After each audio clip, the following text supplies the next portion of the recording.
Minister of State Finance, Sri Anurag Thakurji, secretaries from the Ministry of Finance, and my friends from media. After the announcement of the first tranche of stimulus package of rupees 20 lakh crore, the Finance Minister is going to share more details of the package under mission Atmanirbhar Bharat announced by the Prime Minister.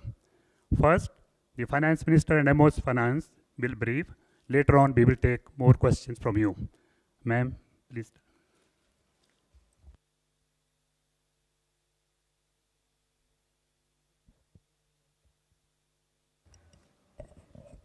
Good afternoon, friends.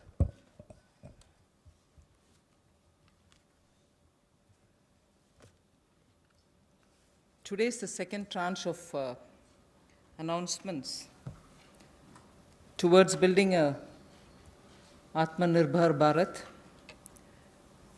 The slides will go on, but before we start the slides, just want to let you know that today's initiatives, which are getting announced as a part of the second tranche that we are announcing today, focuses on migrant workers, street vendors, small traders, self-employed people, small farmers.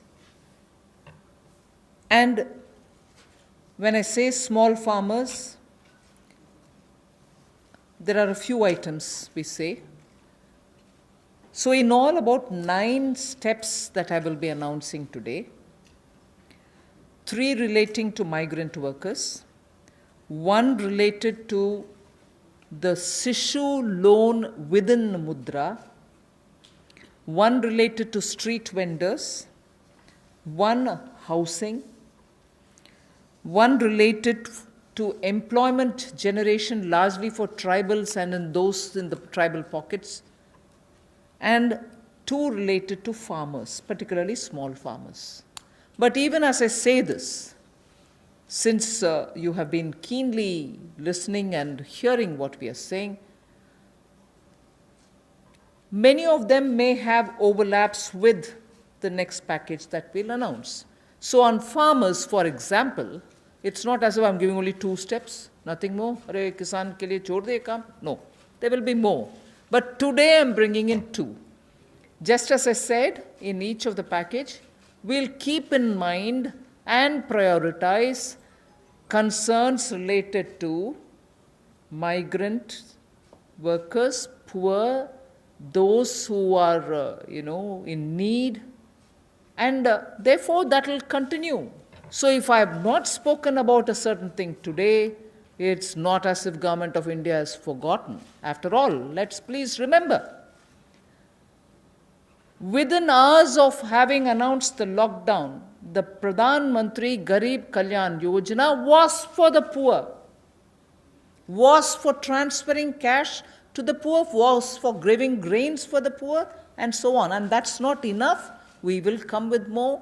We are announcing more. So let's not look at each one of the silo as though that was the only thing. As I said earlier, there are tranches of announcements. Many things might overlap. Many of them might get mentioned here as well as mentioned once more somewhere else. So just a broad understanding on that. And before I get to talking about what we are doing on the migrants, I just want to let you know that about 3 crore farmers had availed loans which were given to them earlier in concessional rates, I think, which was direct support to farmers. And those 3 crore farmers had availed of agricultural loans which were over 4 lakh crores. 3 crore farmers who are marginal farmers had already benefited from 4 lakh crores of credit given to them. And those people who have availed of these credit through the Reserve Bank were also given a moratorium. For the next 3 months, you don't have to pay your EMI and so on. Now, the interest subvention which is normally given for prompt repayment in time was extended till March. Now we are extending it up to 31st May 2020. So that is a thing which was already availed of, and for that we are giving a bit of an extension.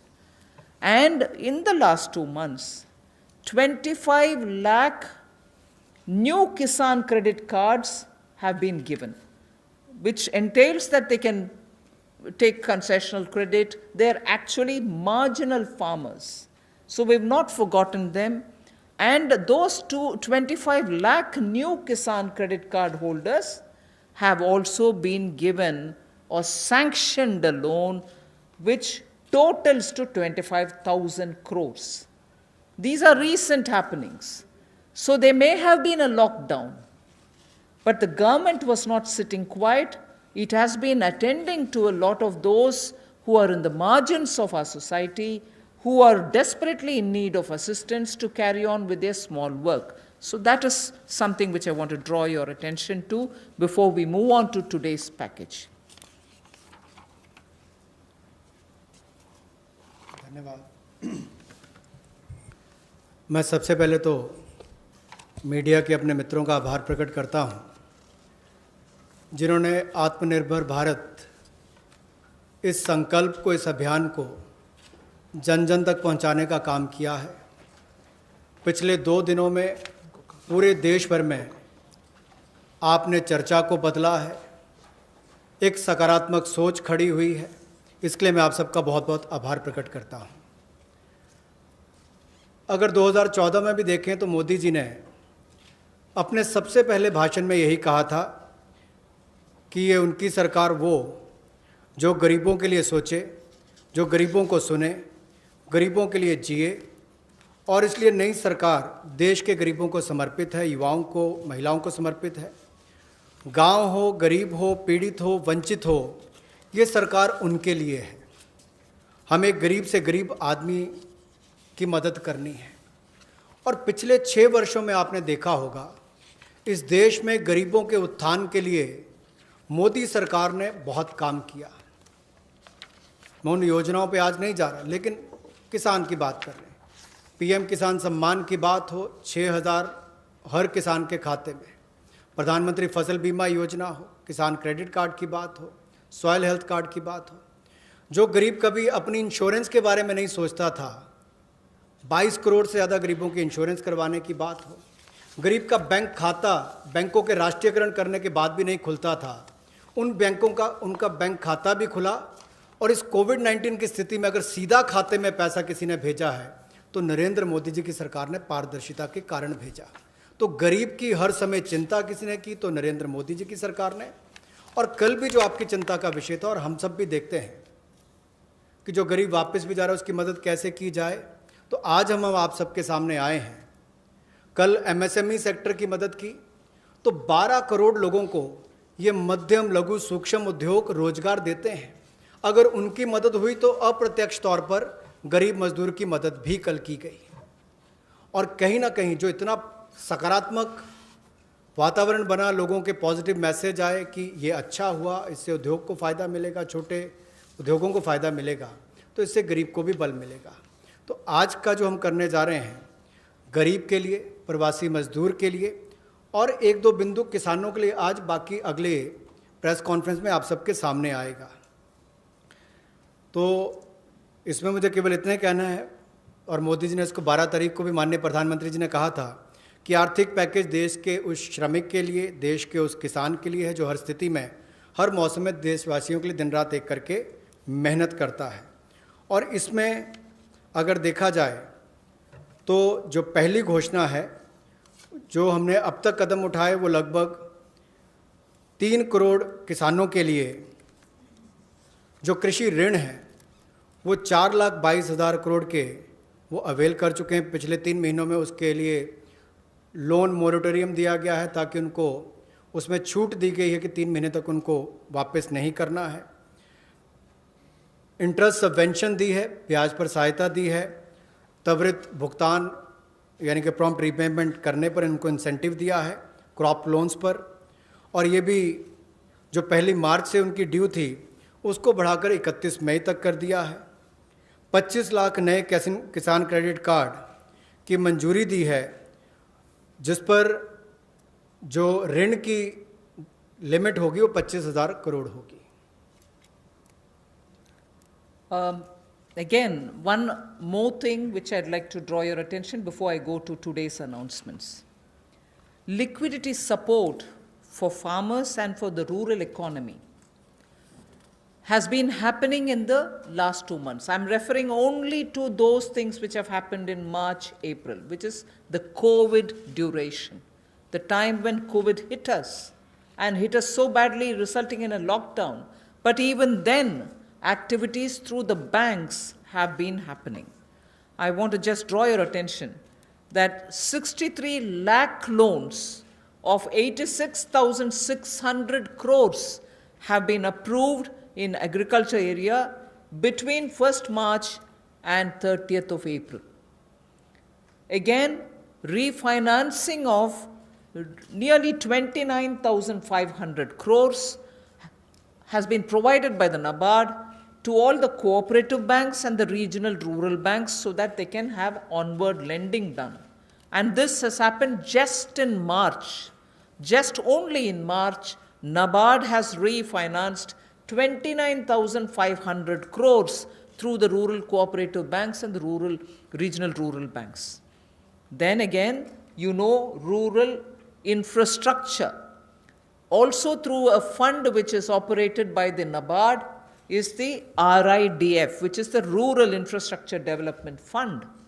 Through this, only again in March 2020, a support of 4,200 crores has been provided for rural infrastructure. So rural areas and their infrastructure work is also being provided for in March alone to the extent of 4,200 crores, and that's happened during the COVID period. And finally, state governments do also get working capital assistance, and to the extent of 6,700 crores have been sanctioned for them to procure agricultural produce, which means they can take things from the farmer, they can provide things to the farmer, and when they procure agricultural produce, that money goes into the hands of the farmers themselves. And what is the amount there? 6,700 crore as working capital was sanctioned for state agencies to do the agricultural produce procurement. That again is money going into the hands of the people in the ground, particularly in the rural areas. I'll go over to the urban poor, but before that in Hindi.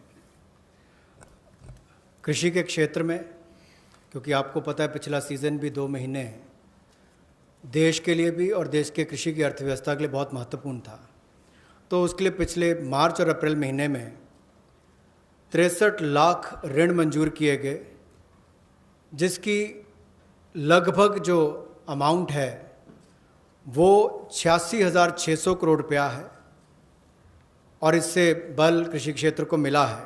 विशेष तौर पर किसान के लिए बहुत बड़ी बात है। गांव में cooperative bank, regional rural bank इनकी महत्वपूर्ण भूमिका रहती है, और कोऑपरेटिव बैंक और रीजनल रूरल बैंक को मार्च 2020 में नाबार्ड ने 29,500 करोड़ रुपया के रीफाइनेंस का प्रावधान किया है। ग्रामीण क्षेत्र में आधारभूत ढांचे के विकास के लिए 4200 करोड़ रुपए का सहयोग रूरल इंफ्रास्ट्रक्चर डेवलपमेंट फंड के माध्यम से राज्यों को ये मार्च में राशि उपलब्ध करवाई गई। इसके अलावा जो फसल की खरीद, कृषि उत्पाद की खरीद के लिए 6700 करोड़ रुपए की वर्किंग कैपिटल भी, कार्यशील पूंजी भी राज्यों को उपलब्ध करवाई गई है। I spoke about the rural areas, rural poor, rural money reaching the hands of the farmers and so on. Now I just very quickly mention about urban poor. In just the last 2 months, again, during the COVID period, again, what activity has happened to reach out to the urban poor, which includes migrants? Government of India has permitted state governments to utilize State Disaster Response Fund, which goes from the center for setting up shelter for migrants and providing them food and water. Just rough estimate that I'm giving you, 11,000 crores were sent in that name through the SDRF, with which they run the shelter homes, with which they give them food, with which they take care of them. And that money was also sent from the center. Of course, states do have a right, but that was given. And using that money, many of the migrants have been attended to. So I want that to be kept in context when we talk about attending to the migrants. Again, there are shelter homes which are under the shelter for urban homeless category. That is something which normally is there. But in those shelter for urban homeless, 3 meals are provided entirely at the cost of the central government. So homeless who live in urban areas, particularly in the COVID situation, are getting 3 meals per day. And I'm not saying this as though, oh, we've done this. I'm saying more from the point of view of we are conscious. We are attending to the migrants and we are giving them in various different ways. Food, taking care of them in the shelters, reaching cash to them. All this has been done and therefore I'm enumerating. And did I do this some other time last year? No. I am showing you what has happened in the last 2 months, the critical lockdown period. So in shelter homes, 3 meals are being provided for people who are urban homeless. Now, the other thing, you may recall when the Prime Minister addressed the nation, how India's capacities can be utilized so that we can serve the globe, and how those capacities are lying dormant, and we are the ones who have to give the stimulus, all of us will have to. 12,000 self-help groups all over the country. This is an example which Honorable Prime Minister referred to. 12,000 SHG groups have produced over 3 crore of masks and 1.20 lakh liters of sanitizers, again during this COVID period. And the self-help groups in urban centers are with urban poor. So urban poor are contributing also in this COVID period. And self-help groups, as you know, is something which is supported by the central government also. Another experiment which was successful is for disbursing revolving funds to the SSGs, and these revolving funds for the self-help groups have also become on board a Paisa portal. It is called PA, all in capital, I is small and SA, Paisa portal, as of April. And now many state governments, seeing the pilot project which had happened in Gujarat, want their people also to get onto this, and through this a lot of across the state benefits which they can get will be available for the SHGs. And lastly, for the urban poor, 7,200 new SHG groups have been formed, newly formed for the urban poor, and that commenced from 15th March. Critical COVID time. New self-help groups for whom assistance get given, and they get benefit from revolving funds and so on to catch on with what they want to do for their livelihoods. So during these 2 months, COVID period, you have these activities which have happened with central government participating actively in these 2 months only. प्रवासी मजदूर और शहरी गरीब, ये चर्चा का विषय पिछले कुछ दिनों में भी रहा, लेकिन मैं ये कहना चाहता हूँ हमारी सरकार ने पिछले वर्षों में भी इनके किया, और इस समय में तो विशेष तौर पर हम लोगों ने आपदा राहत के माध्यम से जो fund, state disaster response fund के माध्यम से उपलब्ध, उनको हमने राज्यों को करवाया। ये लगभग 11,000 करोड़ रुपये से ज़्यादा है, ताकि इन लोगों को इसमें से राहत दी जा सके, आपदा राहत हो सके, उसके लिए इस्तेमाल किया गया।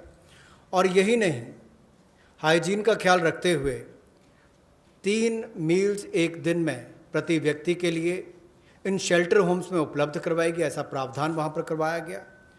और जो हमारे स्वयं सहायता समूह हैं, जिसको आप सेल्फ हेल्प ग्रुप्स भी कहते हैं, ऐसे 12,000 स्वयं सहायता समूह ने 3 करोड़ मास्क और 1,20,000 लीटर सैनिटाइजर्स का उत्पादन किया है। ये एक अपने आप में बहुत बड़ी बात है और इस संकट की घड़ी में हमारे काम और एक बड़ा काम देश के लिए स्वयं सहायता समूह की हमारी बहनों ने किया है। यही नहीं, 7200 नए स्वयं सहायता समूह इस समय में बनकर और शुरू हैं पिछले 2 महीनों में। और जो revolving fund self help group के लिए पैसा एक पोर्टल के माध्यम से हमने शुरू किया था गुजरात में पायलट प्रोजेक्ट, अब उसको पूरे देश भर के अलग अलग राज्यों में शुरू किया जाएगा ताकि इनको और लाभ मिल सके। आपको याद होगा कुछ दिन पहले जब हमने घोषणा की थी तो सेल्फ हेल्प ग्रुप के लिए भी 10 लाख से बढ़ाकर 20 लाख रुपए उसकी लिमिट कर दी थी, तो इससे भी उनकी कैपेसिटी बिल्डिंग में मदद मिलेगी। There's definitely a lot of concern and a legitimate concern about migrant workers now going back to their respective states. And will they be there without any opportunities to earn their livelihood? So I would like to draw your attention to say that you know that we had announced the increase in the average wage rate from 182 to 202 rupees. I had made an announcement once earlier. Now, the question of these people returning to their states, will they stay without any provisioning? We have already generated 14.62 crore man days or person days of work generated up to 13th May, which is actually 40 to 50% more persons who have got enrolled compared to last May. So when there was no COVID, what was the number? It is at least 30 to 40%, 40 to 50% more than what it was before. We have enrolled all of them. We are making provision through the Rural Development Ministry to ensure that they get enrolled, they get work, they get the due payments. So work offered is now to 2.33 crore wage seekers. I think the data is of yesterday, in about 1.87 lakh gram panchayats. So the migrant workers who are going back, and if in case they are joining the Manrega, there are being actively enrolled and provision through the respective ministries being done, and they are being taken. We've ensured that they're going to be entertained even there. They're not going to be sitting for wanting of some basic work. States and union territories have been advised to provide work to these migrant workers as per the provisions of this Manrega Act. So we are continuing to monitor, and the work during the monsoon will also be actively taken up, whether for plantation, whether for horticulture, whether for livestock related sheds, related building, vagera. So on all of them, these workers who go from here are going to be actively engaged. So I just want that to be made sure. The annual actual expenditure till date is around 10,000 crore. Now, even if it's more, we are making provisioning for that. जो हमारे प्रवासी मजदूर वापस अपने राज्यों में गए हैं, उनकी भी मदद एमजी नरेगा के माध्यम से कैसे की जाए, उसके लिए भी हम योजना लेकर आए हैं। और अब तक 14 crore 62 lakh person days generate किए जा चुके हैं 13 मई तक, और इस पर कुल खर्चा लगभग 10,000 करोड़ के लगभग किया जा चुका है। जो काम ऑफर किया गया है वो 2.33 करोड़ जो काम मांगने वाले हैं उनको कल तक किया गया, और ये लगभग 1,87,000 ग्राम पंचायतों में किया गया है। इसमें 40 से 50% लोगों ने अपनी एनरोलमेंट की है, रजिस्ट्रेशन की है। पिछले साल के मई महीने के मुकाबले ज़्यादा लोगों ने की है। यानी कि अगर पिछले साल 100 ने की थी तो इस बार 140 से 150 लोगों ने की है। उस तरह से उसका आंकड़ा लगभग बड़ा है। और एक विशेष मुहिम पूरे ज़िलों में देश भर में चलाई जा रही है कि ये जो वापस यहाँ से हमारे प्रवासी मजदूर गए, अगर वो चाहें तो वहाँ पर भी अपने आप को रजिस्टर कराकर काम ले सकते हैं, और इसके लिए राज्यों और यूनियन टेरिटरीज़ को निर्देश दे दिए गए हैं। और यही नहीं, 182 रुपया जो उनकी दिहाड़ी होती थी अब उसको बढ़ाकर भी 202 रुपये कर दिया गया है। Again, before I go over to specifying what programs we have for the second tranche, one quick look at some major reform steps which are in the pipeline. You know, the labor codes related matter is in the parliament. Some reports are also with the standing committee. We are committed to making it better for the workers, and the workers' welfare is top on our agenda. I very will quickly run through some of the points. All this is going to be shared with you in any case, but quickly I will highlight the fact that the minimum wages at the moment is applicable only to 30% of all the workers. We want to make it universal. We want to give that right to minimum wage universally to all workers. So that is one of the major things we are working towards, and as you know, it's all discussed in the parliament. It is getting work is done in the parliament, it is happening there, but I'm giving you some of the highlights. Second is also the regional disparity in minimum wage which exists. We are trying to get over that problem, to get over the disparity which prevails by saying if there can be a national floor wage concept which can be accepted by all the states, so that the disparity which prevails between states of minimum wages can be gotten over. We are also talking about compulsorily giving appointment letters for everybody who is taken in, so that it gets formal, and also making sure annual health checkup is made mandatory for all the employees. Benefits also for workers in the interstate migration of workers, so that nowadays we come to know that workers don't get recruited through an agency or a group, which are normally the groups which bring in unskilled workers. Now employers are directly taking them on, and therefore for that also, coming from various destinations, we want to have a definition of interstate migrant workers. Again, on migrant workers, this will help in defining them better and reaching out benefits to them better. All this is in the parliament. I'm not saying it as a part of this package, but I'm only giving you a clear picture that we are committed towards improving the lot of the workers and making sure that migrant workers and other workers are treated a lot more with their formal benefits reaching them.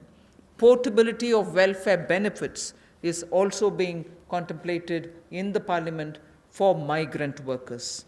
Again, looking at pan-India to all districts, we want to extend the ESIC benefits to all establishments which employ at least 10 people or more, and in some of the notified districts. Looking at also employees, establishment which have less than 10 employees, we want to, at least in a voluntary basis, make sure ESIC can be extended to them on a voluntary basis, because they're very small. We don't want to burden them with anything. The other thing that we're looking at is to make it mandatory to have ESIC coverage through notification by the central government for employees who are working in hazardous industries. Because even if they're small and they don't get included through a central notification, we want to make sure ESIC coverage is given to all those who are working in smaller units but which are engaging in hazardous activities. They get the benefit of ESIC coverage. And social security schemes are being extended even to gig workers and platform workers. That is now urban phenomena, and they should get that coverage. So we want to bring gig workers into it. We're also looking at reskilling of retrenched workers. Now in the context of COVID, this was all designed before, but in the context of COVID, we probably will have a situation where a lot of retrenched workers will need to have a reskilling exercise. And again, all occupations should be opened for women with night working rights, and also there making sure safeguards are provided for all of them. Provision also for social security funds for unorganized workers, and gratuity to be given for fixed term employment. So these are some of the things which are our commitment, which is revealed in the labor codes. 44 labor different acts have all been now compressed with extensive discussions and consultation. I must appreciate the Ministry of Labour, the Minister, Senior Minister, Gangwarji, together with the Secretary, have engaged with all strata, all stakeholders, all strata of workers, to make sure that their concerns are addressed, and therefore the possibility of having those 44 laws being reduced to 4 codes, highlights I've given you, are waiting in the Parliament. Our commitment lies in having them passed after discussing in all the standing committees. Labour code के माध्यम से हम लोग जहां मज़दूरों को लाभ देने जा रहे हैं, अगर आप देखेंगे तो देश में जो न्यूनतम वेतन है वो लगभग 30% वर्कर्स ही उसका लाभ उठा पाते हैं। समय पर उनका वेतन का भुगतान नहीं हो पाता। अनऑर्गेनाइज जो असंगठित क्षेत्र है उसमें ये दिक्कत है, और इसीलिए यूनिवर्सलाइजेशन की जो बात कही गई है कि न्यूनतम वेतन की यूनिवर्सलाइजेशन की जाएगी, पूरे देश भर में एक जैसा उसका हो, कम से कम एक न्यूनतम वेतन गरीब से गरीब मजदूर को मिले, इसके लिए इस कदम को उठाया गया है। और जो क्षेत्रीय असमानता है, जो रीजनल डिस्पैरिटी है न्यूनतम वेतन में, उसको भी इसके माध्यम से दूर किया जाएगा, वैधानिक रूप इसको दिया जाएगा और नेशनल फ्लोर वेज इसमें इंट्रोड्यूस की जाएगी। यही नहीं, जो इसको तय करने के तरीके हैं मिनिमम वेजेस, उसको और सरलीकरण इसका किया जाएगा ताकि इसमें कंप्लायंस ज़्यादा हो और रुकावटें कम हो। नियुक्ति पत्र भी सभी मज़दूरों को मिलेंगे, और यही नहीं, साल में एक बार स्वास्थ्य का चेकअप भी होगा, हेल्थ चेकअप भी इनका होगा। और जो खतरनाक क्षेत्र में काम करने वाले, जहाँ खतरा रहता है, ऐसे क्षेत्रों में काम करने वाले जिनके काम करते हैं मज़दूर, उनके लिए occupational safety and health code भी लाया जाएगा जो उनकी सुरक्षा और स्वास्थ्य का ख्याल रखेंगे। यही नहीं, पोर्टेबिलिटी जो है वेलफेयर बेनिफिट्स की, ये भी सभी प्रवासी मज़दूरों को मिलेगी। और ईएसआईसी का लाभ भी, इसका भी पैन इंडिया पूरे देश भर में इसकी कवरेज सभी ज़िलों में हमारे मज़दूरों को मिल पाएगी। चाहे वो इस्टेब्लिशमेंट जो संस्थान है वो 10 से ज़्यादा वाला है या उतने तक का है। और इसके अलावा मैंडेटरी ईएसआईसी कवरेज भी नोटिफिकेशन से माध्यम से सेंट्रल गवर्नमेंट ने सभी एम्प्लॉयज़ को जो ऐसे खतरनाक क्षेत्रों में काम करने वाले उनके लिए होगी। सोशल सिक्योरिटी स्कीम भी गिग वर्कर्स के लिए और प्लेटफॉर्म वर्कर्स के लिए मिलेगी। रीस्किलिंग करनी बहुत ज़रूरी हो गई है, क्योंकि जो लोग वापस गए हैं काम करने के लिए, उनको वापस उनको स्किल प्रदान करके वहाँ पर उनका कैसे लाभ मिल सके, रोज़गार मिल सके, इस दिशा में भी काम किए जाएंगे। और सोशल सिक्योरिटी फंड का भी असंगठित क्षेत्र के लिए प्रावधान करने का हम प्रयास करेंगे, प्रोविज़न किया जाएगा। और जो महिलाओं के लिए कामकाज के क्षेत्र खुले हैं, उसमें रात्रि के समय अगर काम करना पड़ता है, ड्यूटी करनी पड़ती है, तो उसमें सेफगार्ड्स अलग अलग तरह के लाए जाएंगे। Quickly of yesterday's, you know, we've spoken about 3 lakh crore emergency working capital facility. We have also spoken about no global tenders for 200 crore, up to 200 crore for Indian, small companies also to bid for those, and so on. So yesterday's announcement, I thought I'll very quickly give you. I will be providing this one slide. I'm spending not very much of a time on that. I'll move over to talking about one thing there. If you can please go back to the previous slide.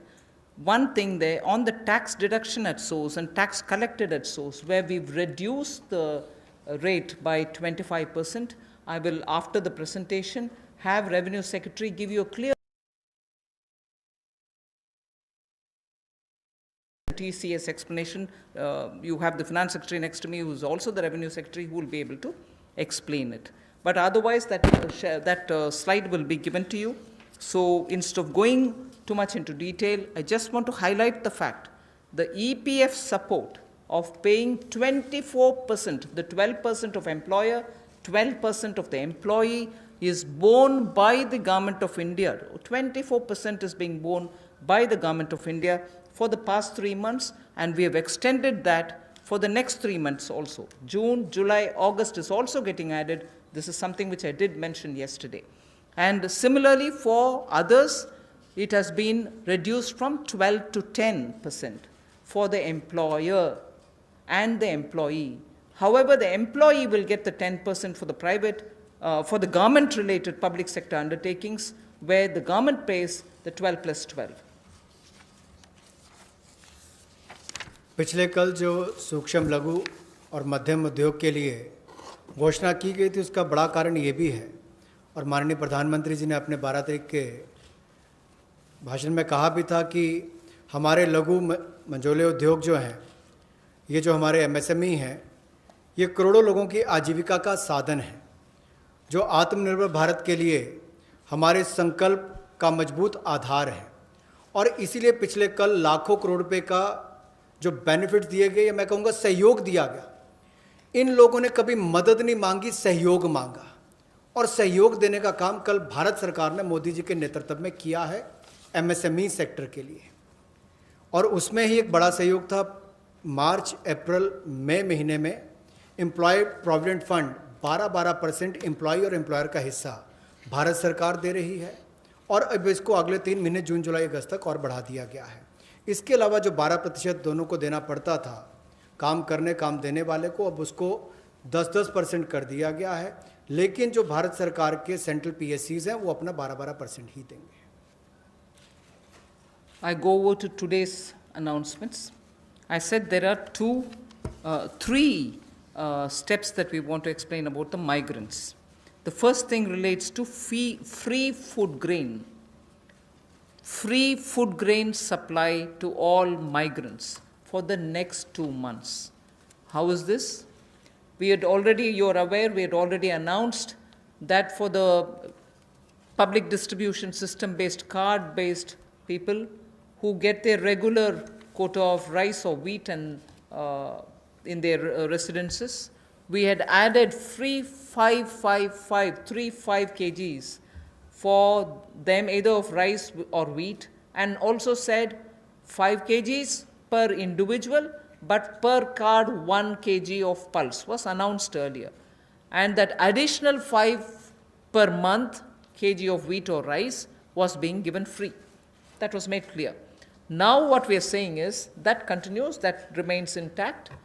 But for those who are non-card holders, meaning they are neither under the National Food Security Act, nor are they holders of any state-level cards, for them, they shall be given 5 kgs per person of wheat or rice, or 1 kg of chana, so that is for per family. And if the person is remaining without card, he can also get it. We are engaging with the state governments to make sure that they know where these migrants are, they can approach them and give them, because most of these migrants who have no cards are staying in those camps which are being run either by the government or by the NGOs, and therefore, based on a rough assessment which has been given to us by all the state governments, we think there are about 8 crore migrants for whom benefit will reach through this free food grain supply. The central government will take the cost and they will not be charged. 3,500 crores will be spent on this intervention within the next 2 months. So I know migrants are also moving out, either they're going back, very few are coming back.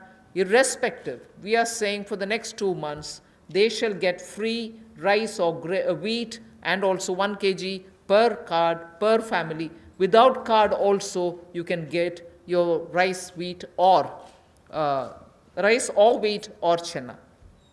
So this will reach through the state governments. State governments will be implementing agencies. They will identify the migrants. They will take care of the full distribution and they will provide the details. The initial assessment is what I've told you. The numbers may change depending on how the state governments are going to. We've made provision for this many. That's exactly what I want to convey. प्रवासी मजदूर जो भारत और मैं कहूँगा राष्ट्र निर्माण में लगे हैं, उनके लिए राशन की सुविधा उपलब्ध करवाने के लिए ऐसे 8 करोड़ प्रवासी मजदूरों के लिए 3500 करोड़ रुपए का प्रावधान मोदी सरकार करवाने जा रही है। जो नेशनल फूड सिक्योरिटी एक्ट में नहीं आते या जिनको राज्यों का राशन कार्ड नहीं मिल पाता या उसकी बेनिफिशरीज लिस्ट में नहीं है, वो भी इससे वंचित ना रह जाएं। ऐसे 8 करोड़ प्रवासी मजदूरों के लिए 3500 करोड़ रुपए का प्रावधान, यानी कि उनको 5-5 किलो गेहूं या चावल मिलेंगे और साथ में 1 किलो चना, प्रति फैमिली 1 किलो चना और प्रति व्यक्ति 5 किलो गेहूं और चावल भी अगले 2 महीनों तक मिलते रहेंगे। इसके लिए मोदी सरकार 3500 करोड़ रुपए का प्रावधान कर रही है। इसको लागू करने की जिम्मेदारी राज्य सरकारों की है। The next point is, I go back to referring to the Prime Minister's address to the nation where he said 5 pillars, and one of them is talking about technology-driven systems. This is one classic example for that, where in order to benefit migrant workers, we are coming up with a national portability of the cards, which is public distribution ration cards can be used in any ration card, any ration shop in any part of the country as you move along. So if there is a ration card holder, today he's in Bihar or Karnataka, tomorrow he moves to Rajasthan, he can take his food ration from any ration shop in that state. So national portability, which is now being defined as one nation, one ration card. One nation, one ration card will be implemented, and by August 2020, which is another 3 months, within 3 months, 67 crore beneficiaries in 23 states, which means the 67 crore beneficiary is 83% of all the PDS population that we are talking about. 83% of all the PDS population will get covered by this one nation, one ration card. And we assure 100% coverage of national portability of these cards by March 2021. 83% is already done. So all the states and union territories will complete full FPS automation by March 2021. आज के समय में अगर देखा जाए तो जो प्रवासी मजदूर था उसको सबसे बड़ा संकट आया, लेकिन टेक्नोलॉजी के माध्यम से आने वाले समय में उनको कभी भगवान ना करे कोविड-19 जैसी स्थिति ना आए, लेकिन अगर कुछ भी होता है, स्थिति ना भी आए, वैसे भी चले, तब भी वो देश के किसी कोने में हो, वो कहीं पर भी अपने राशन कार्ड का इस्तेमाल कर सकें।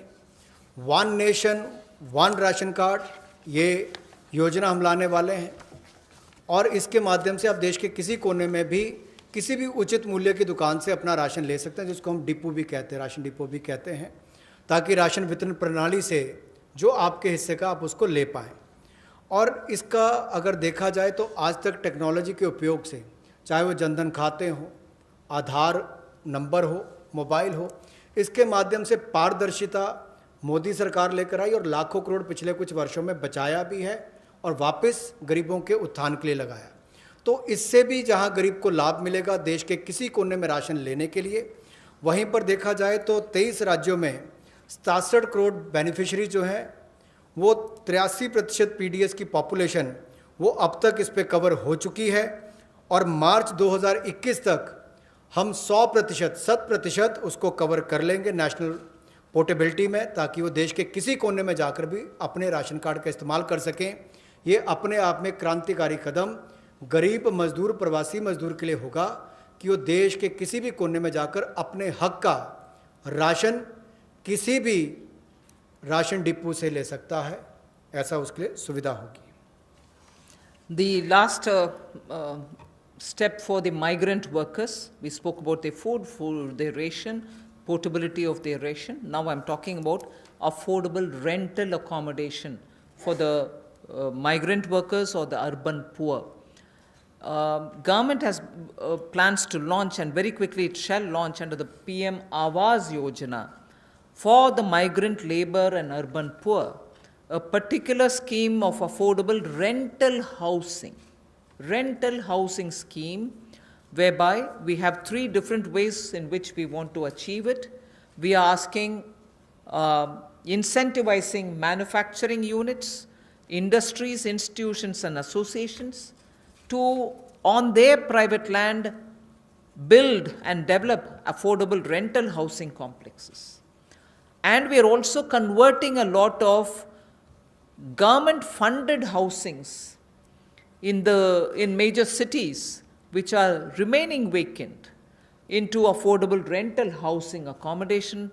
They can become affordable rental housing complexes, and this shall be done on a PPP mode through concessionaire agreements, through which they can invest somewhat some money to keep it up and also somewhat some money to make it ready, and then derive the rental, like the way the roads have, the toll little collections. Similarly, here they can collect small amount of rent and make some arrangement. Incentivizing also state governments to do the same. Central government organizations will also undertake in similar lines. The detailed guidelines will come from the ministry sooner. So urban migrants, urban poor now can look forward to having at least some basic rental accommodation for themselves. प्रवासी मजदूर और शहरी गरीब के लिए जहाँ वो काम करते हैं शहरों में, वहाँ पर कम कीमत पर उनको किराए पर मकान मिल पाएँ, रहने की सुविधा मिल पाए, इस बड़ी योजना का संकल्प लेकर मोदी जी आए हैं।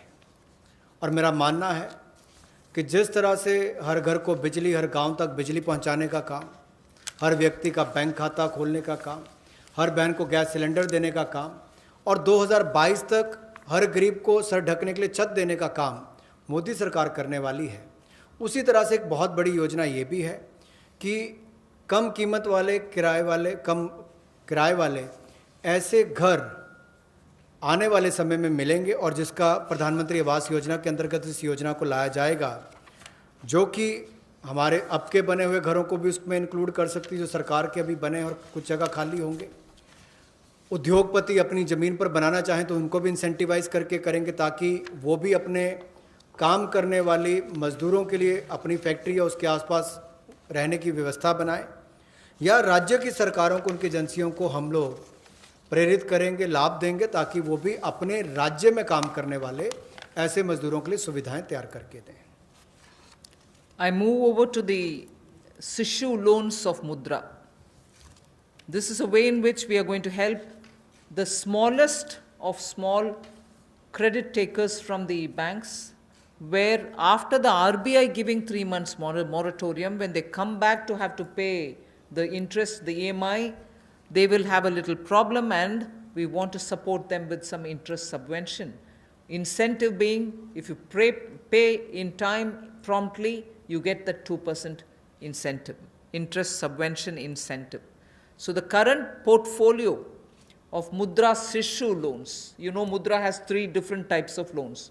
The Sishu is up to 50,000 is what they take as loan, only 50,000 rupees or less. People who have taken loans 50,000 or lesser, after the 3-month moratorium, when they come back to paying the EMIs, will have for the next 12 months an interest subvention support which will be of 2%, and that support will entail a total relief of 1,500 crores, which is for all the Sishu loan holders. Now, I just want to give you a broad indication of number. I don't think it's possible for me to straight away tell you the exact number, but I can indicate to you, because up to 50,000 will mean some people will have 10,000, some might have 15,000, some others might have 20. So actually, to get the actual number of beneficiaries, I might need a little more time, but roughly, if this outstanding is 1.62 lakh crores, if the total outstanding of Sishu loans under the Mudra category is 1.62 lakh crores, and on the assumption that all of them have taken 50,000, the maximum limit, it will be something like 3 crore, more than 3 crore people. And therefore, if this 3 crore is a conservative estimate, it can be slightly more than that. It will benefit. This 2% interest subvention will benefit about 3 crore people who are beneficiaries of the Mudra Sishu loan. I'm not talking of all the 3 categories, only the Sishu category, which means 50,000 or less loans. जो मुद्रा शिशु ऋण श्रेणी में लोग आते हैं उनके लिए 1500 करोड़ रुपए की जो ब्याज में राहत देने की योजना मोदी सरकार लाई है ताकि गरीब से गरीब व्यक्ति को उसका लाभ मिल सके। 1,62,000 करोड़ रुपया आज तक इस मुद्रा शिशु लोन के अंतर्गत दिया है जो आउटस्टैंडिंग है, और इस योजना के माध्यम से लगभग 3 करोड़ ऐसे लोगों को लाभ मिलने वाला है, और ये कुल लाभ 1500 करोड़ रुपए के लगभग होगा। जो देश भर में मुद्रा शिशु लोन वाले हैं उनको 1500 करोड़ रुपए का लाभ इस योजना के माध्यम से मोदी सरकार देगी कि उनके ब्याज में 2% की राहत छूट नरेंद्र मोदी जी की सरकार वहन करेगी, यानी कि मोदी सरकार उसका खर्चा उठाएगी और गरीब को राहत देगी। The next step is towards street vendors, for whom we are giving a special credit facility for about 5,000 crores of rupees. This is going to be because most of their livelihood has been adversely affected. Street vendors have not been allowed to do anything during the lockdown, and therefore within a month the government will launch this special scheme which will facilitate easy access to credit for all the street vendors. And when I say all the street vendors, there are 50 lakh street vendors as per one estimation which comes from all the state governments. 50 lakh street vendors will be able to avail of the 5,000 crore special credit facility through which once the lockdown is lifted, they can start their business back, they can buy their products to sell and so on. So 50 lakh street vendors will be taken care of. We are giving an initial working capital of up to 10,000 rupees. And for this, we expect a liquidity provision of 5,000 crores will be made by the government. तो जहाँ एक और श्रमिक और प्रवासी मजदूरों के साथ साथ रेडी लगाने वाले, पटरी पर सामान बेचने वाले जो हमारे श्रमिक साथी हैं, जो घरों में काम करने वाले भाई बहन हैं, जो ठेला लगाने वाले हैं, इन सबको कोविड-19 के समय इस पिछले 2 महीनों में बहुत सारी तकलीफ़ का सामना करना पड़ा, और इन्होंने बहुत ज़्यादा त्याग भी इसके लिए किया है।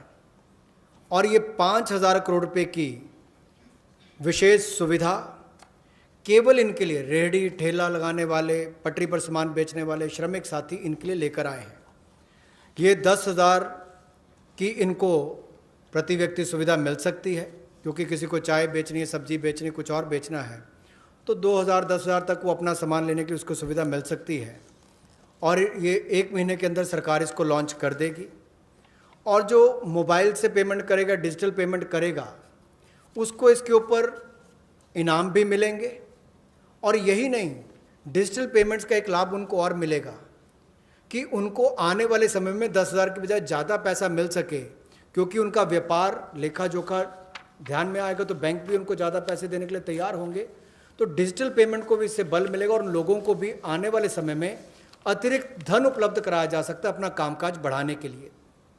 जैसे कल हमने एमएसएमई की केवल डेफिनेशन चेंज की, लेकिन उसका इतना बड़ा इम्पैक्ट है कि लोग अपना कारोबार बढ़ा सकते हैं। यहाँ पर भी डिजिटल पेमेंट से इतना बड़ा बल मिल सकता है कि लोगों को आने वाले समय में कर्ज ज़्यादा मिल सकता है और अपना व्यापार बढ़ा सकते हैं। ऐसे लगभग 50 लाख सड़कों पर, रेडी पर, फड़ी पर काम करने वाले, ठेले पर बेचने वाले लोगों को, घरों में काम करने वाले लोगों को लाभ मिलेगा। और 5,000 करोड़ रुपए की सुविधा केवल ये श्रमिक, हमारे पटरी पर काम करने वाले ठेले और रेडी वालों के लिए किसी ने की है, तो नरेंद्र मोदी जी की सरकार ने इसमें दी है। I move to the next which is generation of, oh, we've gone to the housing.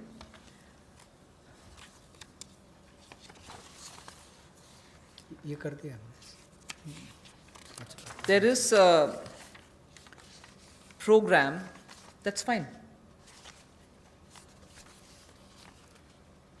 We wish to give the middle income group, and that too the lowest strata of the middle income group, who get only 6 lakhs to 18 lakhs annual income. So they are probably above poverty line, all right, and slightly over that, but clearly the middle class, the lowest rung of middle class, who are up to 6 to 18 lakhs only annual income. For them, there is a credit-linked subsidy scheme which was introduced by Government of India in May 2017. This was operationalized from 17, but it was extended only up to 31st March 2020. This scheme benefits a lot of people who want to have simple, affordable houses. So this scheme, which is credit-linked subsidy scheme, is being extended up to March 2021. Government will extend this scheme, and we think over and above over 3.3 lakh crores of 3.3 lakh families which benefited till now, 3.3 lakh families which benefited till now, will now additionally have another 2.5 lakh middle income families which will join in by this 1-year extension that we are offering. That scheme, which started in 2017, was to end in March 2020. We are extending it by 1 more year till March 2021. And we think in this 1 year, another 2.5 lakh people will benefit from this so that they can have affordable houses for themselves under this particular scheme, credit-linked subsidy scheme. By doing this, we think we'll immediately be able to spur jobs creation. Immediately, the demand for steel, cement, and also transportation, heavy-duty transportation, will all improve. And construction materials will also come to be demanded. And therefore, this will have immediate impact on the demand side of the housing sector को बढ़ावा देने के लिए जो middle income group है, जिनकी आय 6 लाख से 18 लाख तक की है, उनके लिए 70,000 करोड़ का बढ़ावा देने वाली ऐसी योजना हम लेकर आए हैं, जिससे 6 लाख से 18 लाख की आय वालों को हाउसिंग सेक्टर में लाभ मिलेगा। ये 70,000 करोड़ का बढ़ावा देने वाली योजना है, जो क्रेडिट लिंक सब्सिडी स्कीम जो 31 मार्च 2020 तक हमने एक्सटेंड की थी, जिसका लाभ 3.3 यानी कि 3,30,000 के लगभग मध्यम वर्ग के परिवारों को हुआ था। अब इस योजना को 31 मार्च 2021 तक बढ़ा दिया गया है और इससे लगभग 2.5 लाख से ज़्यादा मध्यम वर्ग के परिवारों को लाभ मिलेगा और 70,000 करोड़ रुपये का इसमें कुल मिलाकर इन्वेस्टमेंट आएगी, जिससे स्टील, सीमेंट, ऐसे मटेरियल से जुड़े हुए, आपके रियल एस्टेट से जुड़े हुए, हाउसिंग से जुड़े हुए सेक्टर्स को भी बढ़ावा मिलेगा। तो लाखों लोगों को मजदूरी के अवसर भी मिलेंगे, तो मजदूरों को भी लाभ मिलेगा और इन सेक्टर्स को लाभ भी मिलेगा और गरीब के ऊपर वाली श्रेणी जो है मध्यम वर्ग की, उसको घरों का लाभ भी मिल पाएगा। I go over to talking about employment creation. Here, we are talking about the Campa funds, about which all of us know. We are not creating a new scheme or anything, but these Campa funds, which have been lying in various states, have now been given a push. 6,000 crore rupees worth projects have already come, proposals have come from states. They're getting approved in the next 10 days. What it shall do for tribals and Adivasis, it will generate employment, because this 6,000 crores proposals which have come from the various states speak of employing people, particularly the tribal and the Adivasi people, for afforestation and plantation related works, for artificial regeneration and also for assisted natural regeneration and forest management, forest protection, forest wildlife related infrastructure development, wildlife protection and management, and so on. So this is something which the states have actively come forward with proposals which are only about 6,000 crores now, but we have understood from them many more such proposals are waited, and that shall immediately create a lot of jobs. Considering that monsoon is fast approaching, this is the time when all these vriksharopan and other things happen, and therefore this scheme is given a special push so that the tribals and Adivasis will have some money in their hands by joining in these work. Somewhat to an extent, some states also want to extend it to semi-urban areas and utilize this fund. That is something which the central government and the Environment Ministry will take care of addressing it. So semi-urban and partly fringes of urban areas, if they want to use it, it's up to the states and the Environment Ministry. But largely, this is going to generate employment for the tribals and Adivasis, for forestry related work and forest infrastructure related work, 6,000 crore to start with. रोजगार के और अवसर पैदा हों, और विशेष तौर पर आदिवासी इलाकों में, ट्राइबल एरियाज़ में हो, ग्रामीण क्षेत्रों में हो, तो 6,000 करोड़ के कैंपा फंड्स का सदुपयोग और रोजगार के अवसर पैदा करने के लिए किया जाएगा, जिसमें वृक्षारोपण हो, वनीकरण हो। इस तरह से उस योजनाओं का लाभ आप अलग अलग क्षेत्रों में उठा सकते हैं, विशेष तौर पर ट्राइबल एरियाज़ में, आदिवासी क्षेत्रों में, और इसके अलावा चाहे शहरी अर्ध शहरी क्षेत्र हो, ग्रामीण क्षेत्र हो, यहाँ पर भी आप इन योजनाओं को ला सकते हैं। The last two for today relate to farmers. We are providing a 30,000 crore, actually a 30,000 crore additional emergency working capital fund through the NABARD. And this is essentially a refinance support which the NABARD gives. You may ask me if it is something which is new. NABARD does this already. Yes, it does. 90,000 crore is annually the average they spend on this. We are now putting an additional 30,000 crore. This additional 30,000 crore will be immediately released so that the post-harvest Rabi work which is going on. Rabi, almost all the states have reported their harvests are over. Many states have successfully even close to completing the procurement of produce. This also happened in many states.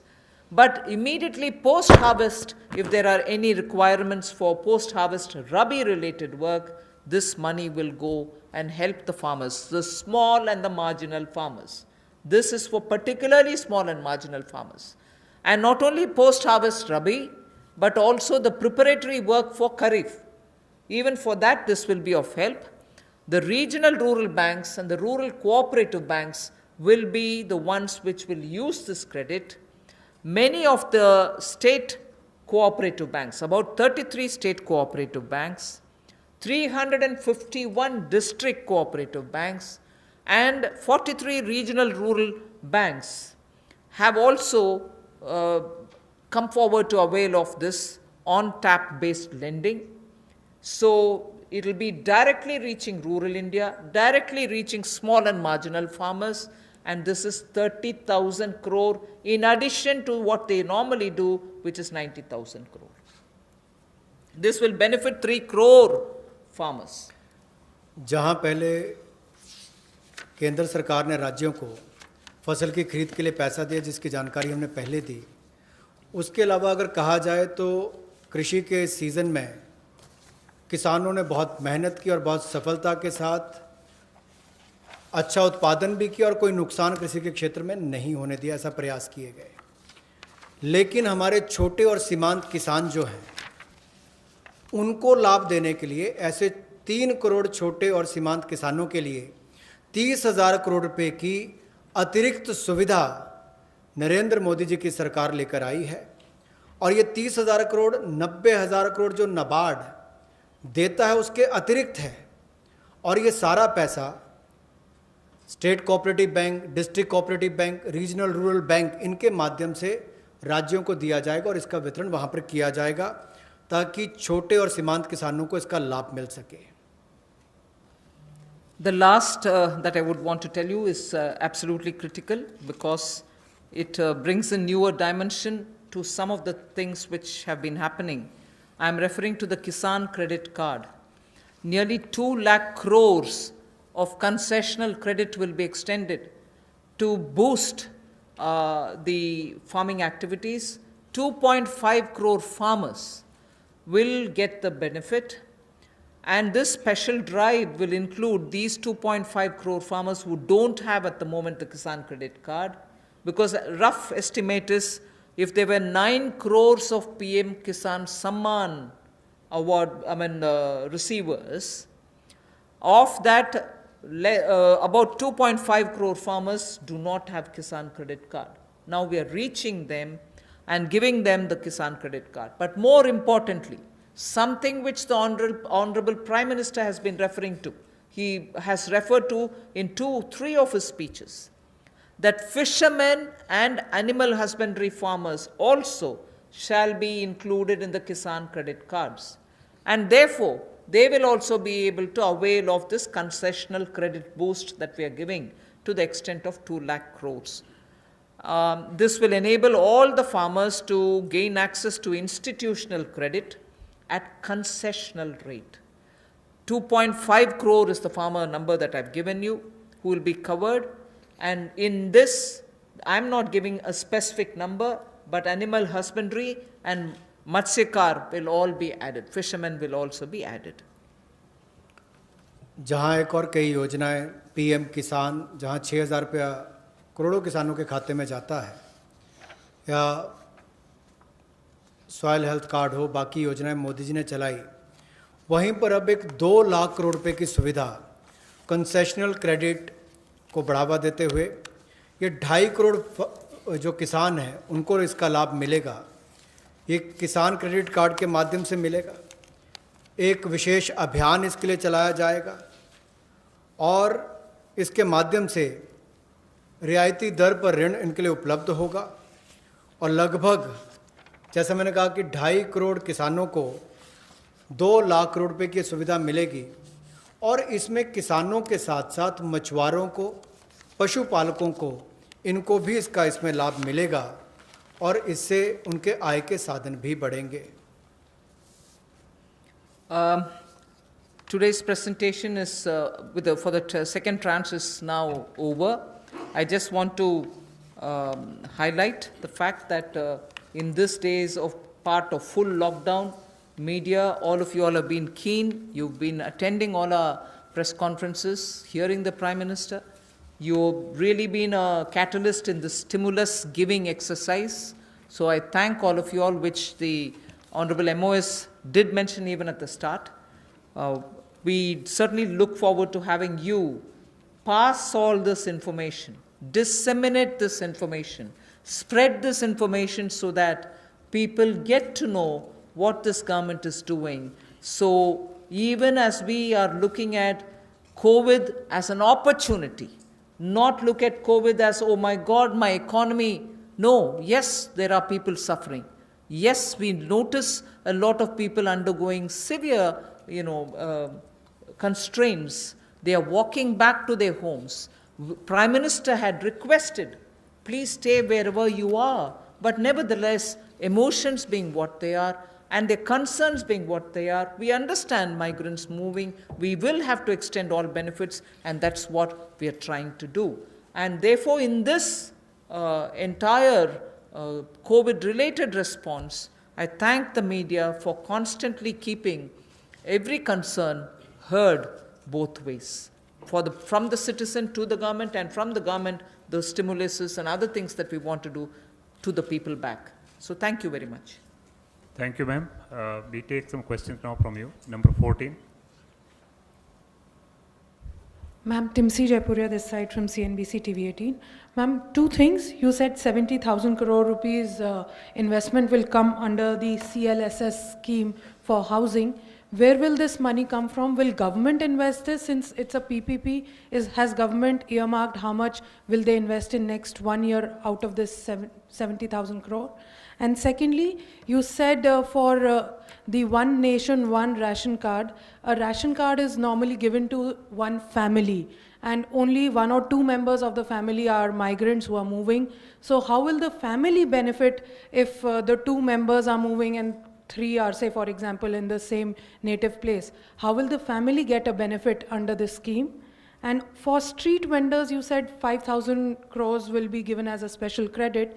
Will banks disseminate this credit? Will there be some parameters for bank to make a street vendor eligible for this 10,000 rupee loan, the initial working capital that you said? On the housing, I had very clearly mentioned that it's going to be in PPP model and it's going to be on a concessionaire kind of a approach towards bringing in investment and looking at government assets which are also there, which we are willing to come in with. And we are also encouraging government institutions to build in their lands for such schemes. So it's going to be both private and public on a concessionaire kind of an approach contract that will be signed. So the 70,000 is obviously therefore going to be from both sides. The second that you asked me is about the portability of the ration cards. When obviously we're talking about a digitized, technology-driven, benefited PDS card, it should be possible, and that is why I've listed the number of states. Not all states are yet complete in doing that digitization exercise towards it. The card holder, if he possesses the card here or card there, will be able to draw on. Suppose the family is already drawn half of the ration for themselves. The rest half he shall draw from wherever he is. That is the whole idea of technology-driven system, where one nation, one ration card gives us that flexibility through technology, that both the family, wherever it is, and the migrant worker, wherever he is, will be able to draw that share which they can divide between themselves. And the third that you asked me about the credit which has to be extended to street vendors, I said already the number of street vendors of whom we have a certain number. The modalities will be worked out so that banks can extend that. 31. 1 minute, you want to? Was your question on the CLSS or on the rental housing? Because they're both. Both of them are part of the Pradhan Mantri Awas Yojana. The credit-linked subsidy scheme is operated through housing finance companies under the National Housing Bank. So loans are given by housing finance companies to middle-class borrowers, along with a subsidy which goes from the central government to reduce the cost of the house to the person acquiring the house. So that the 70,000 crores relates to the increased duration of the CLSS scheme, which had expired on 31st March. That scheme now continues till 31st March 2021. On the rental housing scheme, which will also be funded through the PM Awas Yojana window, what the Honorable Minister said, it will be through PPP, through a concessionaire. About the portability of the ration card, as Honorable Finance Minister has explained, that there is a digital and technology-driven system, and you all are aware that every ration card, all family members are seeded with Aadhaar number.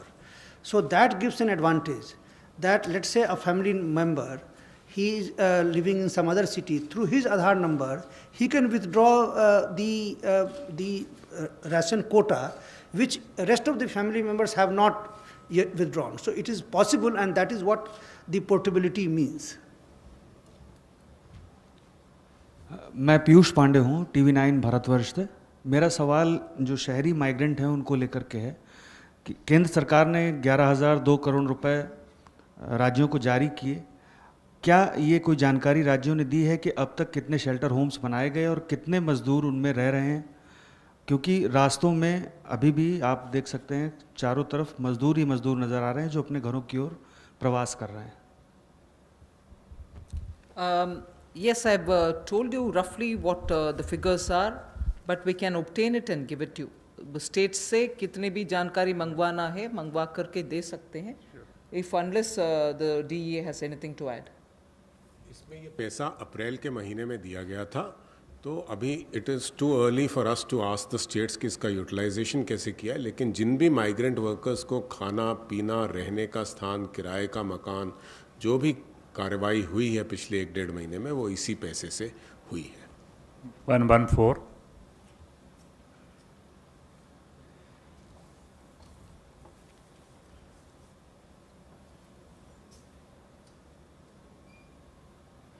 Ma'am मैं शैलेश यादव हूँ ANI news agency से। Ma'am एक clarification चाहिए, जो आपने farmers के लिए 3 crore farmers के लिए जो 4.22 लाख का दिया है, उसको 3 महीने का मोरेटोरियम आपने बढ़ाया है। RBI ने जो है जो लोन, जिन लोगों ने लोन लिया था उनके लिए 3 महीने का मोरेटोरियम दिया था, लेकिन ये बोला गया था कि जो लोग ये मोरेटोरियम अवेल करेंगे उनकी EMI जो है 10 या 12 EMI बढ़ जाएगी बाद में। तो क्या किसानों को जो 3 महीने का मोरेटोरियम दिया जा रहा है उससे ऐसा तो नहीं कि उनका भी टेन्योर बढ़ जाए बाद में? और दूसरा मैम माइग्रेंट लेबर को लेकर सवाल है कि अभी माइग्रेंट जो हैं बहुत सारे हैं जो अपने स्टेट्स को वापस जा रहे हैं, और जिसको सेंट्रल गवर्नमेंट और स्टेट गवर्नमेंट भी सपोर्ट कर रही है कि आपको मनरेगा में जो है उसमें काम दिया जाएगा। अब इंडस्ट्रीज़ को 30% का वो वर्कर्स को परमिशन मिल रही है कि आप काम शुरू करिए, लेकिन उनको जितना परमिशन मिल रही है उतने लेबर या उतने वर्कर उनको अब नहीं मिल रहे हैं। तो क्या रोड मैप है माइग्रेंट्स लेबर को वापस लाने का, क्योंकि उनके बगैर जो है इंडिया आत्मनिर्भर नहीं बन सकता? पहले मैं माइग्रेंट का विषय जवाब दे देती हूँ। I have from the beginning told you that this government is concerned about migrants and explained in front of you as to what are the various steps we have taken. Even today, unfortunately, and touches all our hearts, we see migrants, family with children, with their bags and baggages, walking in the roads and going. I just want to tell you that the union government has definitely worked together with state governments, to provide, the moment we were ready to transport them, to provide train facilities. The first step was Prime Minister asking all of them to stay where they are so that they are safe, food will be provided, shelter will be provided. But जब हम train services शुरू कर दिए तो वो चल जा सकते हैं। उसमें I just want to give you some आंकड़ा। 1200 trains for Shramik Special are available and ready, so that every day 300 Shramik Special trains can run. इसका पूरे खर्चा रन करने के लिए 85% तक सेंट्रल गवर्नमेंट लेती है, बाकी 15% state governments will have to spend by saying I want that many number of trains. मैं सिर्फ आपके लिए वो माइग्रेंट का विषय, because it's now something on which the entire country feels and all of us feel equally really very bad. So I just want to give you the data. The state government has to accept and ask for, I want this many number of trains. Railways have already run 806 Shramik special trains, in which 10 lakh migrant workers have gone to their respective destinations. Wherever from, they've gone back to their respective destinations. And the state's Sankhya, I just want to give you. UP has accepted 386 trains. 386 trains UP has requested, accepted, paid that 15% and brought their migrant laborers back. Bihar has accepted 204 trains. 204. Madhya Pradesh has accepted 67 trains. So I just want you to know that this is the number through which many of the states have requested, placed a request, arranged for the modalities. My workers are here, I want them all to board from this particular station, and the moment they say that within 8 hours, not even 8 hours, within 3 to 5 hours, the trains are provided in that station, and in that station they have to take their passengers back to their states. I just want to make sure that these numbers are given. There are other states, I'm not elaborating unless you are interested. There are 4 more states I can give you. Jharkhand has taken 44. Rajasthan has taken 18. Chhattisgarh has taken 7. West Bengal has taken 7. So there are requests coming even now. Yes, we want more, we want more. And as soon as the request comes, we are trying to give them. So states and center are working together to have their migrants taken back. But your question was, if they are coming back, they have to come back, what kind of a planning are we doing? So I am now talking about those people who are still going back.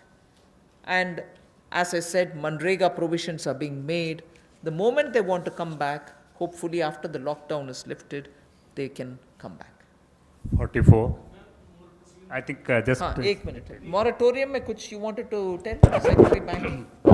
देखिए, इसमें किसानों को एक तात्कालिक राहत दिलाने के लिए मॉरेटोरियम की सुविधा दी गई और जो इंटरेस्ट सबवेंशन 2% और प्रॉम्प्ट रिपेमेंट पे 3% का जो सुविधा मिलता है उसको भी मई 31 तक बढ़ा दिया गया है। तो जो किसान अभी जैसे फसल की कटाई हो गई, प्रोक्योरमेंट हो गया, पैसा मिल गया, जो वो रिटर्न भी कर रहे हैं तो उनकी प्रिंसिपल रिपे हो जाएगा, तो उन पर कोई भार नहीं पड़ेगा।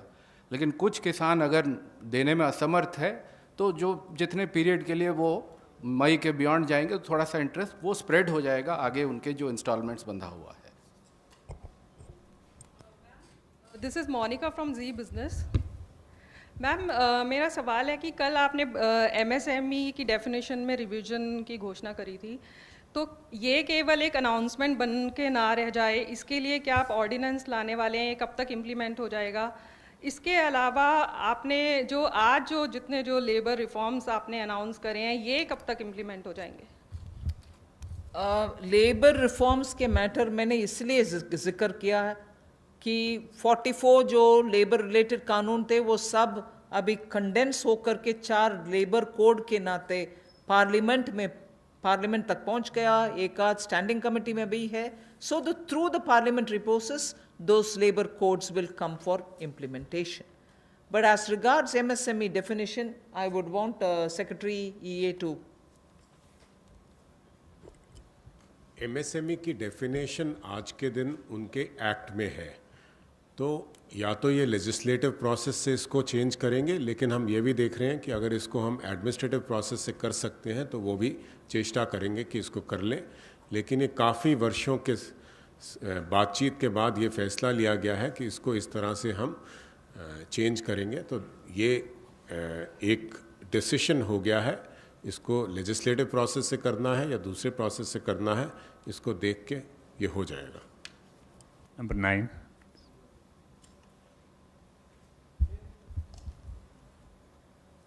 Pallavi from CNN News 8. Back to the migrant workers question, ma'am. You know, there are 2 things here. Because of the social distancing norm, you have a 33% cap of employee back to your industry. Which means a large number of migrant workers we spoke to say that we don't have any reassurance that if we come back, we are actually going to get our jobs back. That's one concern. Do you plan to increase that cap at some point of time? And second, any special incentives to these migrant workers to come back?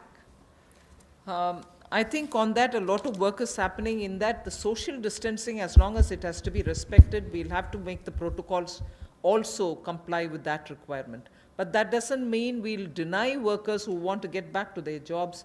I'm sure this is something which I'll take back from you. Not that the Home Ministry has not had detailed discussion with Labour Ministry also.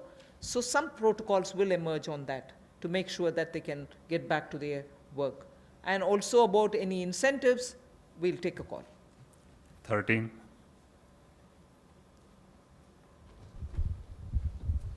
मेरा सवाल आपसे ऐसे मासिक ईंधनों से मेरा सवाल एक है कि आपने किसान क्रेडिट योजना जो बनाई है उसमें 25,000 करोड़ रुपया दिया है, तो पर किसान को कितनी इसमें लिमिट दी जाएगी? और दूसरा सवाल हमारा है कि भारत के अंदर जो समाचार पत्र छोटे हैं इनके लिए कोई पैकेज अभी तक नहीं आया, जबकि इनसे लाखों आदमी इनसे जुड़े हुए हैं।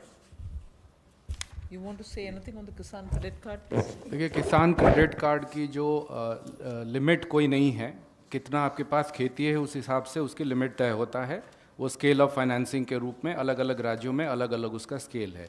लेकिन 3 लाख तक जो लघु और सीमांत कृषक हैं उनके लिए वो 3 लाख का लिमिट जो तय किया गया है उसमें उनको इंटरेस्ट सबवेंशन की सुविधा भी मिलती है और उनको कोलैटरल फ्री लोन भी मिलता है। तो आज के दिन में लगभग 6 करोड़ 80 लाख किसान क्रेडिट कार्ड से कवर्ड है। मैं सुझाव के नाते सुन लिया। 26. I think when the turn of the media comes, your question will be answered. Ma'am, out of these 50 lakh street vendors, how many of them are getting loans right now? I mean, is there any estimate? And you said that 8 crore migrant laborers will get benefit from this free ration. So is it the total number of migrant laborers or? No. That's certainly not any number on which you can peg anything. Because at the moment that number is arrived by different states giving us numbers of people who have remained in various camps, be it government-run camps, be it private sector or NGO-run camps, charity organization-run camps. States have been intensely monitoring them and also probably going to test and other things. So they have directly kept in contact with all of them and given us a andaz number from each of the states. So it is only an approximate number, and many of them, as I said, are probably returning. Many of them have probably gone back to their employers. So we really don't know. The number that I've quoted you is the number which we have summed up from the states and made provision for. Other than that, that number does not hold any other, it doesn't imply anything else. But we've made provision for that many. Last question, 11.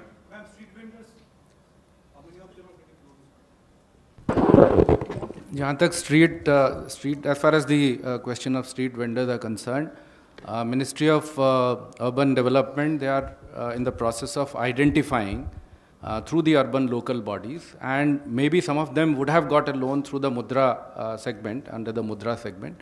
But if they need an enhancement, that can also be done, and those who do not have a formal source of financing, they will be identified and they will be also provided this credit facility. Ma'am, this is Aishwarya from India Today. You spoke about helping the migrants, those who reach home. That's when they'll get the ration. There are a lot who are already... No. I didn't say that. I didn't say anything near that. So what about those who are on foot? Because we still have people who have long journeys to make. So anything for those people who are on foot? First of all, I referred to migrants who have already gone back to their villages in the context of Manrega. I have also referred to the ration card, which will be one nation, one ration card business, on which we said 83% coverage is already done, the rest have to be done. But however, before March 2020, 2021, we'll complete that. As regards migrants who are walking, which is very, very touchy and makes all of us, there's a tug at my heart when I watch this, and all of us feel terribly bad. We are making every state government provide freshly cooked food for them. Even as they're walking, maybe if they're going to any shelter places where food is being provided, state governments are conscious and they have to be providing it. So for the migrants, I think even as they're walking, giving dry ration may not help. So it is up to the state governments. The state governments, from where they are moving to where they are moving, it's for those state governments to make the provision. Now that I have announced that non-ration card holders can also be given, that's not something I'm doing now. I'm giving it for free now.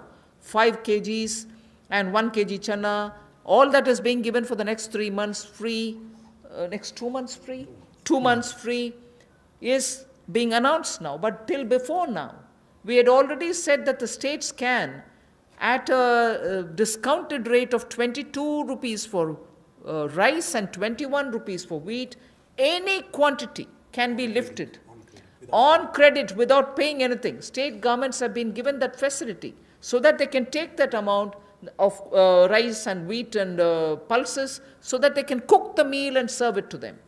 So that provision has been given to the states and to also NGOs, charitable organizations, gurudwaras, whoever wants to do it. So states and other organizations can certainly benefit by the earlier thing that was provided by central government. Now I've given this additionally, totally free, but this is also dry ration. So for people who are moving, I would think the state governments can provide them cooked meal in the nearest available shelter homes. Thank you very much, ma'am. Thank you, friends. The clarification on TDS and TCS, I would request the Revenue Secretary to. कल माननीय वित्त मंत्री ने TDS और TCS के rates के कटौती का अनाउंसमेंट किया और कल रात में ही इसके बारे में एक डिटेल सर्कुलर CBDT से उसके बारे में इशू हो गया है। मैं ये समझाना चाहूँगा कि ये TDS और TDS आपको मालूम है कि पूरे साल के अंत में एक बार रिटर्न फाइल करना पड़ता है और उसमें उन्हें टैक्स देना पड़ता है, इसलिए कि हमें लोगों को अचानक साल के अंत में काफ़ी ज़्यादा टैक्स ना देना पड़े, इसलिए TDS और TCS की व्यवस्था है जिससे कि करीब करीब जब भी ट्रांजैक्शन हो, किसी को कभी कोई पेमेंट हो या कभी बैंक से इंटरेस्ट मिला हो या रेंट मिला हो, उसी समय में अगर उसका एक सर्टेन पोर्शन उसके परसेंटेज हमारे कानून में दिया गया है कि किसी का 10% है, किसी का 1% है, किसी का आधा % है, इतना TDS काट करके सरकार को जमा हो जाता है, जिससे कि जब बाद में जब रिटर्न फाइल करने की जब ज़रूरत होती है उस समय में उतना पूरा टैक्स ना भरना पड़े और इंटरेस्ट ना देना पड़े। तो ये इसका जो रेट था, तो अभी जो एक सरकार ने जो निर्णय लिया है उसका पर्पस ये है कि अभी जो बिजनेस में जो पेमेंट हो रहे हैं उस पेमेंट का एक सर्टेन पार्ट 2%, 5%, 10% जो पहले TDS करता था उसमें 25% की कटौती कर दी गई है, जिससे कि लोगों को पेमेंट ज़्यादा मिले, मार्केट में लिक्विडिटी रहे। जैसे मैं एक उदाहरण देना चाहता हूं कि पहले अगर किसी कॉन्ट्रैक्टर को अगर पेमेंट हुआ तो नियम ये था कि 1% उसका TDS कट जाएगा। यदि किसी को अगर रेंट मिला अगर या बैंक से अगर इंटरेस्ट मिला तो उस पर 10% का TDS कट जाता था। तो अभी उसमें 25% की कटौती की गई है, जिससे कि उतना ज़्यादा पैसा लोगों के पास रहे, बिजनेस के पास रहे और वो बिजनेस कर पाएँ। तो करीब करीब 23 ऐसे आइटम हैं जिसमें कि TDS की कटौती की गई। जैसे कि एग्जांपल मैं देना चाहूँगा कि जितने भी तरह का इंटरेस्ट है, interest on securities, interest on the in the bank accounts, dividend payments, इन सब पे 10% का टैक्स हुआ करता था, TDS हुआ करता था, अब वो 7.5% होंगे। उसी तरीके से जितने भी पेमेंट्स टू दी कॉन्ट्रैक्टर है, पेमेंट्स टू दी प्रोफेशनल्स हैं, पेमेंट्स टू प्रोफेशनल उसमें 10% का TDS हुआ करता था। टेक्निकल सर्विसेज में उसमें भी 10% का TDS हुआ करता था, उसको भी 7.5% किया गया है। तो ये सब कि बिजनेसेस के पास थोड़ा सा पैसा रहे उनके पास और लिक्विडिटी रहे, इसके लिए किया गया है। उसी तरीके से यदि किसी ने अगर प्रॉपर्टी अगर बेची है तो प्रॉपर्टी बेचने के समय में जो पैसा मिलता है उसका 1% कट जाता था, रेंट अगर मिलता था तो उसका 10% कट जाता था, उस सब में भी कमी की गई है। उसी तरीके से एक टैक्स कलेक्शन एट सोर्स का भी था, जिसमें कि अगर किसी ने अगर गाड़ी खरीदी तो उसमें में गाड़ी की कीमत का 1% जो है सो TCS कट जाता था, उसमें भी 25% की कटौती की गई है। तो इस तरह से मैंने कहा कि करीब करीब 23 आइटम ऐसे हैं जो TDS के हैं और 12 ऐसे आइटम हैं जो कि TCS के हैं, इन सभी में कटौती की गई है। लेकिन कुछ जैसे कल एक सवाल पूछा गया कि सैलरीज़ के बारे में ये TDS के रेट में कटौती क्यों नहीं की गई। इसका मैं बताना चाहता हूँ कि जब भी जो सैलरी दी जाती है, सैलरी देने के बाद जो अगर जो बहुत सारे जो डिडक्शंस हैं, जैसे किसी का 80C का डिडक्शंस हो या प्रोविडेंट फंड का डिडक्शन हो, ये सब का डिडक्शन को ध्यान में रखने के बाद जितना भी जो सैलरी पेमेंट करते हैं उस पर ही TDS कटता है। और ये इसलिए किया गया है क्योंकि लोगों को अंत में, साल के अंत में, मतलब कि उनको ज़्यादा टैक्स उस समय में देना ना पड़े और इंटरेस्ट ना करे।